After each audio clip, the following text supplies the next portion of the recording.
James here, and today we're going to be installing the AVerMedia Live Streamer Ultra HD. This is their most current version that is out.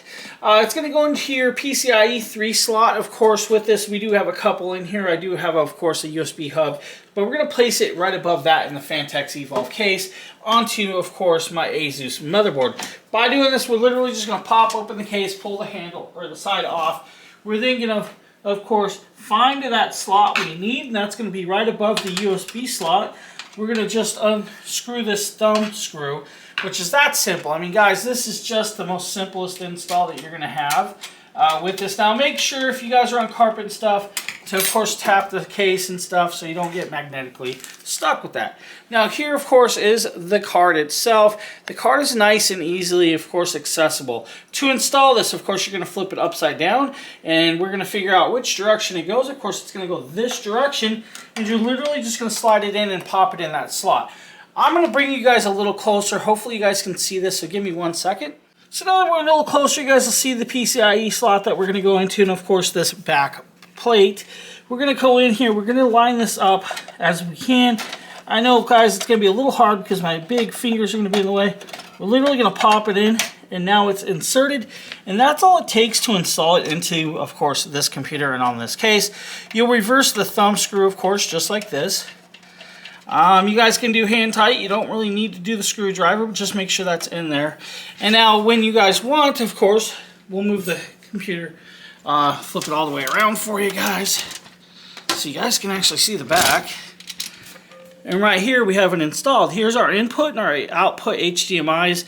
We'll literally have our Xbox inserted into this, or the HDMI input coming from the Xbox. And then the output will go from out here to the monitor that you're going to be playing onto if it's an Xbox, Nintendo Switch, PlayStation, or even another PC. So in and out. That's the way we're connected up. Next, you guys are going to see it actually up and running. So guys, give me a second. We'll switch that view as well. Okay, now that we have it hooked up, you guys see we have two monitors set here. We also have, of course, the actual monitor where we're connected the computer to. We have the Nintendo Switch sitting over here and, of course, another monitor. I'm going to take the controller. We're going to do a first test just by turning on the Nintendo Switch, and that monitor should power up in about 5 or 6 seconds, hopefully. There we go. We are definitely hooked up, and we're into, of course, the game. So we don't have to worry about that. We are inside the game. Now, with this, we're going to grab the second monitor, and we're going to open up, of course, the AVerMedia ReCentral. And the ReCentral, of course, is what we're going to actually see and record from. So if we pop up the ReCentral, it's going to give us a couple options. First and foremost, it's going to say we can record or we can stream, and it is hooked up, so it's showing you guys the live streamer, and it automatically shows we have 14 hours and 26 minutes available to record here. Now, if we want to just take a snapshot, we can take a snapshot. We can hit HDR, of course, with that. Now it's going to click over, and it's going to change, of course, with that. And we're going to click Not Now. We're going to turn HDR back off because I think it looks a little better with this monitor. But that is how we're in there. Now you guys can see, of course, over here, hopefully you can see the gameplay. Now what I'm going to do is I'm going to click record, and while it's recording, we're going to back out, and we're going to actually just say cancel that. We're going to, back into the game, of course.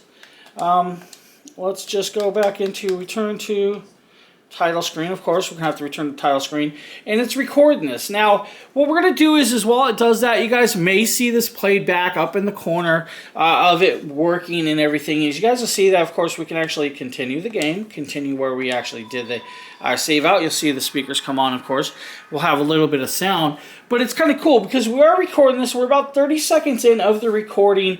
That simple, that easy, and we can actually just do a bunch of stuff like if we wanted to. There we go. We're just flying. You guys can see the double monitors working. And what you're going to see is, of course, the playback of this gameplay. Now, the cool part is, guys, you can do this, of course, in 4K at 30 frames per second with no issues. It's got that pass-through and everything else with that. Now, if I click stop, we are good to go. Now, we can do a multi-screen record, too, if we want to do a multi-screening. That is going to just show us multiple screens. It's going to do a basic screen. We can go back into the single. If you guys need to, we can go up here into the settings and adjust stuff. So that is pretty much all it's going to take, of course, to run the live streamer Ultra HD. capture card on your PC. Of course, that's the capture card box right there. That's all it's going to take, guys.